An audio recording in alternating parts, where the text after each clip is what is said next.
Who am I? That's the question we're all trying to answer, but for this video we're trying to answer who am I specifically.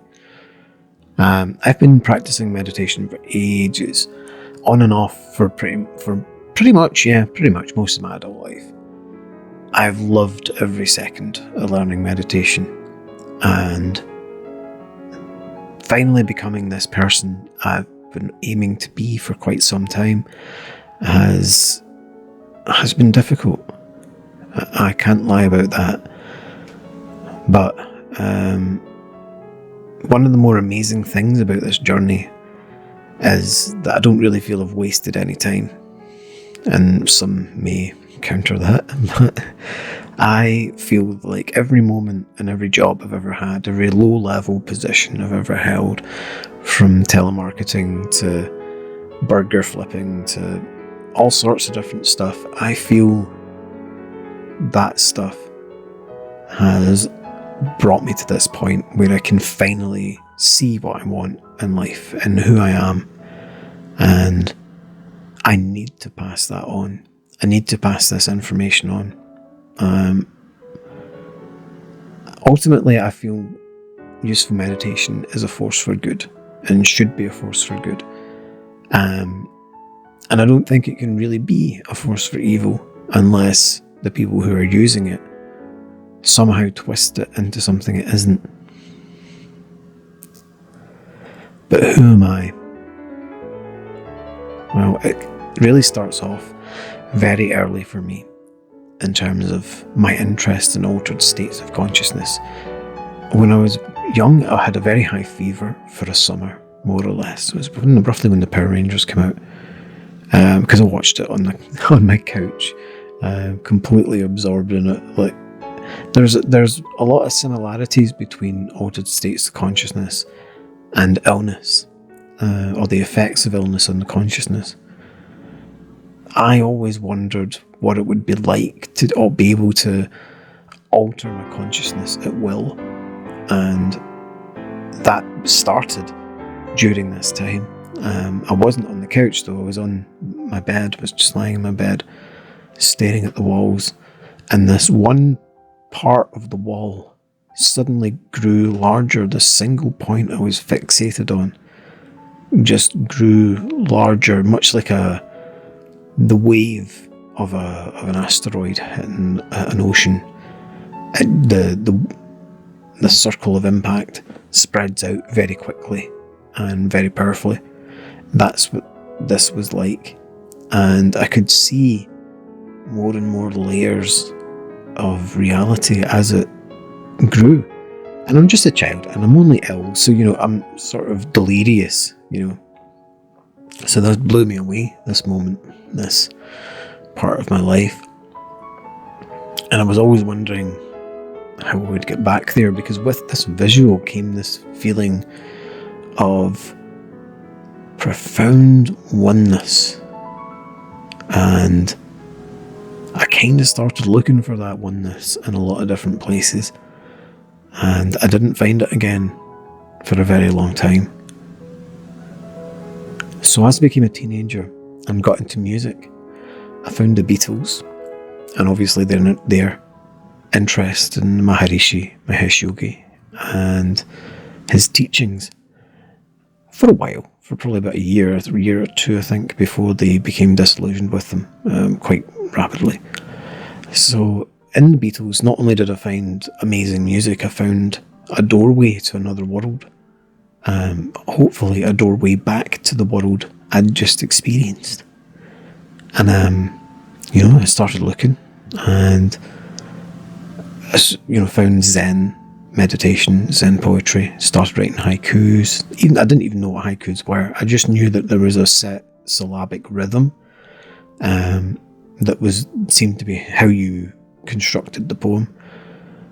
And I was given this lovely little rock garden and by my stepmom, and an amazing book of Zen poetry. And those were very foundational for me in terms of this person who I am now. I've never had an interest in money, you see. Money doesn't motivate me at all, and in fact it's something that employers have had real difficulty with about me, and I've consequently had a little bit of a difficulty with the employers over it. I just don't care about money. I don't. As long as I'm getting through my day happy, I don't care. As long as that everything that's paid for or that needs paid for is paid for, I'm happy.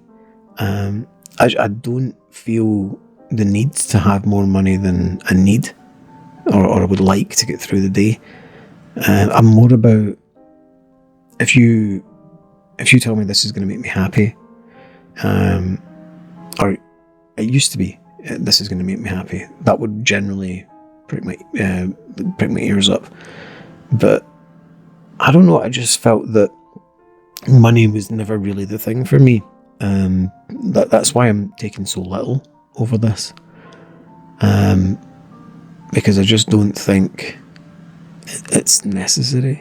I don't see the need to make bank out of this particular thing. It's not the way it needs to be. And through the Beatles, that sort of anti-money idea, which is ironic considering how rich they were, that anti-authoritarian, anti-money attitude began to develop, and the reasoning behind that is that I'd come to the conclusion at the age of 16, I think, that there was nothing anyone could be that made them above me. They may have held more high status positions, but they're not better than me. They may earn more money, but they're not better than me. They've created prisons for themselves, and it's evident on their faces. With the successful people I had met, it was evident on their faces. For the majority, there were some that you would meet and think, wow, that was, chasing success was exactly what he needed. But most of it makes you miserable, because it's not actually what you need, it's what you desire. But ultimately your desires are illusory and often pointing in the incorrect place.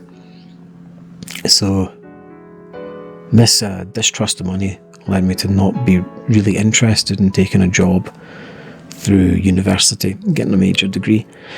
So I didn't bother. I went to study cinema for a while and studied music at college for a bit, and I hated it. I hated the way it was going. I hated the way they were teaching it. I hated what they were saying about it. To me, it just felt like they were they were industrializing art, and to me, that's really, it's not on. It's abhorrent, really, because, art is so spontaneous at its best, and at its worst, it's contrived.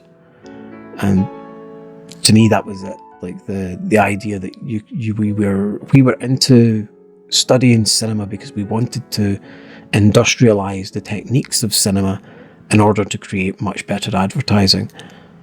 That to me was sickening, and the literal abomination of art. And music was the same way. It was all like, we need to teach you theory because that's how you'll get pit gigs. And it's, well, I don't want pit gigs. I don't want to make money. I want to write songs. I want to live in the fucking streets. I don't want to be a quote unquote successful person. I want to write good music.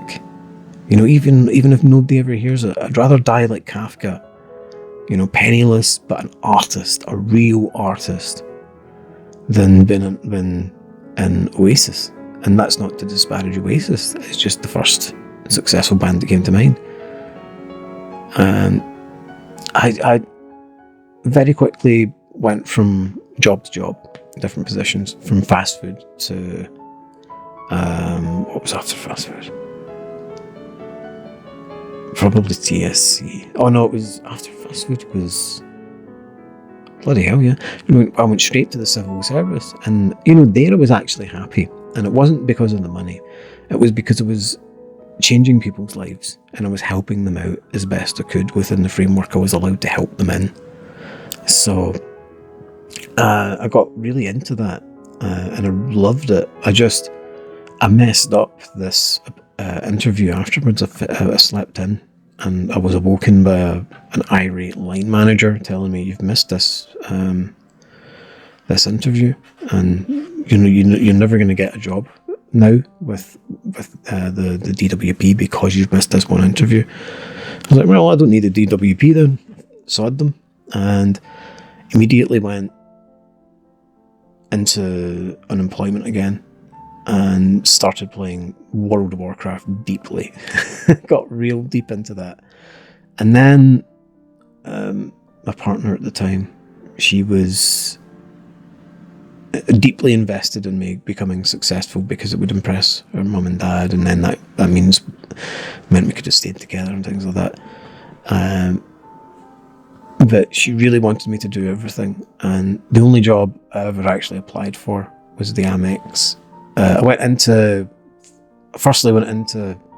TSC at the time, which was a Vodafone thing. That was dreadful. That nearly killed me. That's the only job I've ever walked out on.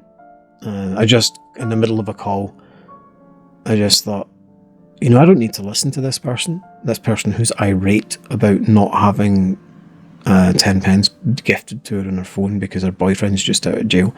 It's like, I don't need to hear this, and I certainly don't need to hear this tirade against me because of it. So I just took my headset off and walked out, and it wasn't because the people at work, everyone I worked with was great. It was just the job and the way it was run, just abysmal. Just so anti-human, anti-person. And I took that with great offence. And so I left. And then the next job after that was Amex. I lasted 5 days, 4.5 really. The training was great, and then they really enjoyed the training. And then after that, they were like, "We're going to stick you on the phones and make you try and sell gadget insurance." I was like, "Oh, fuck." So they sat me on this automatic dialer, and the first person I had was this really, really smart 89-year-old guy. And he's like, "I've got gadget insurance from this other place, and I really don't need to insure my third iPad or whatever. Like, I really don't care. I'm pretty wealthy." And I just kept letting them go, and they were getting on at me like, "Oh, you need to make these sales, you need to make this upselling stuff." And I saw these names on the whiteboard, like, "This is what this person's done, this is what this person's done," childish as hell. And I just said to them, look, this isn't going to work out. I'm not motivated by money, and I really don't like this. I think this is predatory. I think this is a vile practice you're doing, and I can't morally commit to it just for money. It'll break my soul. So I took the 6 weeks, and took the 6 week sanction, and just thought, sod it, this is it. So where did I go after that? Tesco. 10 years in Tesco. I loved Tesco to some degree. It's the highest paying job for the least amount of responsibility I've ever had. And I'm not saying that because I wanted a little amount of responsibility. That's just an observation. I mean, there was a lot to hate about it. The repetitiveness, the drudgery of it, the travel, the relative low pay compared to what I was getting. And, I liked the people. And I stayed for ages. And then once my mental health started really taking a dive, I just kept taking time off and more time off. And then I think a year was the first time. I think I went off for a long, long time. And then, I don't know, with Tesco, it wasn't necessarily the job so much as it was incorrect. This is the best way I can put it. It was the wrong place at the wrong time. But I mean, hindsight, obviously it was the right place at the right time. But what I wanted was to go back to the job centre and work for the DWP again. But it wasn't going to happen. So ultimately, I stayed with Tesco for 10 years, more or less, give or take a year. And it was different, you know. I know this is maybe sounding like a bit of a therapy session, but I'm trying to let you know, without prejudice and without obfuscation, the kind of worker I am and the kind of person I've been, so that I can move on and become someone better. So I don't want to go into it too deeply, but I moved to another store that was unbelievably dreadful. Essentially, I was finishing it. I was doing a 9-hour shift, and which is fine. 9 hours is fine, but I would be doing it just in time for it to be finishing at 12, which made it impossible to get a taxi most nights. And I was not paying for a taxi, for a job that wasn't, you know, paying me quite as much as I would like. So I just walked home at midnight, Friday and a Saturday night, for about a year. It was absolutely dreadful. And the duties kept getting more and more and more. They were just piling it on. Like, all right, so you can run all the checkouts, the self-scan, and the customer service desk. So, you know, it was this kind of thing. It was like, you can handle that. Right, well, we'll not pay this person to come in, and then you can just take care of it. And then with the customer service desk, I was trying to move away from the checkouts, but they wanted me to stay. And so obviously my customer service duties were added into my checkout duties. It just got crazier and crazier and crazier. And there was so much social stuff going on at the time. I just dropped out for about another year, I think. And went to Galston, where I was went to Galston. There was another store. Went to there, really, really happy. Didn't have a great time mentally towards the end, and again went off for about a year. And this is the thing: I would have these huge moments where I would long nows, as it were, for 4 months, where I would be feeling absolutely amazing, and then it would just collapse. With my bipolar disorder, and I wasn't on the proper meds at the time. It wasn't until I left, till I was just about to go to Galston before I started learning, before I learned rather. And that was one of my things for coming back, was like, I don't really care about the shifts. I don't care about what times you're sending me home and stuff, as long as I can get a bus. What I do mind is you're not giving me a place where I can meditate to look after my mental health. No bother, we'll sort that out for you. And to their credit, they did. And it was during this time where I was really analysing what I cared about in life, and the meditation slowly became top priority. And not just top priority in terms of my day-to-day routine. It became top priority in my life, and it became the fundamental guiding principle as to how I was going to live. And like, everything became orientated around the meditation, and that's when I started to realise, like, maybe I could do this. So I started looking in how to become a meditation teacher at TM, and it's kind of Scientology, you know. It's very, very reminiscent, and I hate talking about the TM movement like this. I really do. Even now, you know, I feel like a battered wife, I guess, and a far lesser degree, obviously. You know, but there's a bit of Stockholm syndrome where it's like, well, these people took me in when there was nowhere to go, and they gave me not only a great tool, but this amazing purpose in my life. They renewed my purpose in life. They uncovered it for me, and I looked into it, and it's like, well, you need to, firstly, it's based on a credit system, so you need to earn enough credits in order to become a meditation teacher. These credit these credits are gained very nebulously. It doesn't necessarily have any real structure to it from what I can see. But you initially have to learn a meditation. You need to shadow people in a meditation center for ages. You need to help out where you can. Yeah, you need to start doing all these other extra groups and things, and then you need to learn the advanced techniques, which are thousands and thousands of pounds, and then you need to start teaching, and presumably go to India at some point to work with the pundits over there.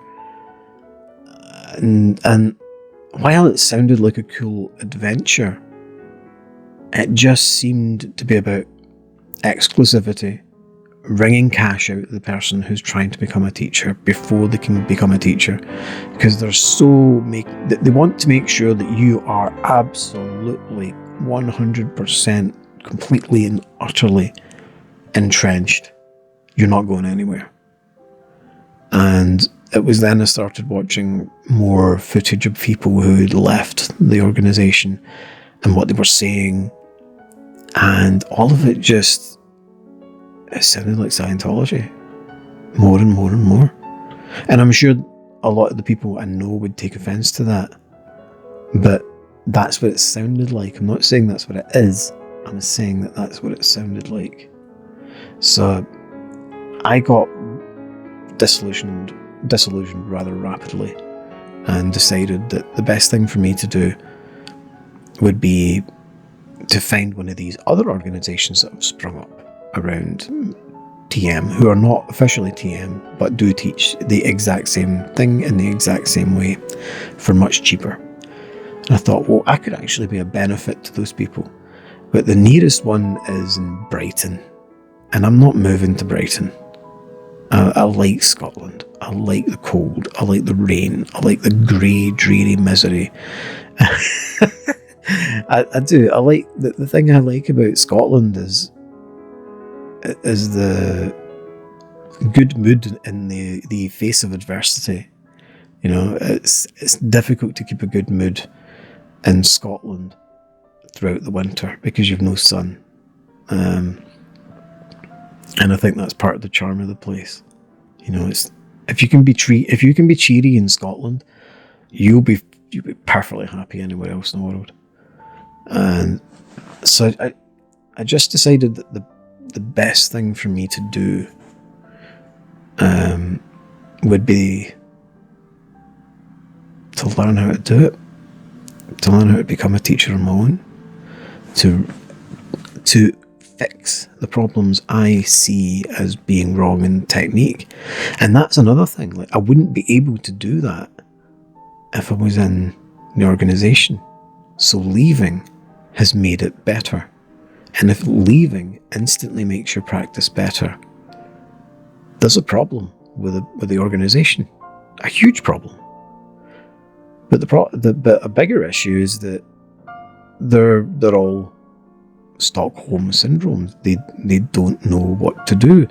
If they left, what would go on? What would happen? You know, what would be the guiding light in their life? So for me, meditation was not just a way out of my own mental state. It was a way out of the worst things in my life. It was a way out of crap jobs. It was a way out of not having something with meaning be the focus of my life. Because that's what motivates me, is meaning. More than anything else, meaning is number one. And I hope that this has given you some sort of light into who I am. I'm a flawed man. I'm a very flawed man. And I make terrible mistakes, and I've made them, and I will make more, I presume. I've not been a terribly good person most of my life. I've been very self-absorbed. I've been very angry. I've been very ignorant with respect to my other family members, and you know, all of that wears on me, or it did weigh on me for a long time. because I wasn't successful. I wasn't such a good, I found it very difficult. I was like, oh, that's my brother, I think that did weigh on me for a long time. It's like, what would my brother think if he saw me down the streets? But, he was too far away to say hello. Would he acknowledge, would he see me and then say, you know what, I'm not going to point out who I saw? Or would he be happy enough to go, that's my brother, I'm chuffed with him? And the same goes for my extended family, my cousins and my step siblings, and it would be nice if I could make them proud with this, if I could do something really cool. But by the same token, I don't hold any illusions. If it doesn't happen, I'm not going to be upset about it. There's no sense. I would much rather we did something with a few people than did something of dubious meaning with a million. So who I am is someone that's not motivated by money. I'm motivated by happiness and meaning. What else? I'm very into... I love music. I love art. I love board games and video games, and I love being around people. So who am I? I'm just a hippie. I've always just been a hippie. I've said I'm a punk rocker at times, and I think that's actually true, but I'm mostly and always have been a hippie. I do believe a lot of strange things about the world, but I don't put it in these videos, and I don't put it in my practice, because those are my personal beliefs. This is the way I feel about it. It's like, if you have strange beliefs, they're not going to make sense to anyone but you, not in the same way. And it's best that we acknowledge that we have our own beliefs, our own silly things, and that they're not necessarily relative to an individual's meditation practice. And I think the practice is about getting the right thing for you at the right time, right thing, right place, right time. It's all of those things. So with this, I'd like to leave you with this. If you've made it somehow all the way through this half-an-hour video, I've not been a good person. I've been a bad person a lot in my life, but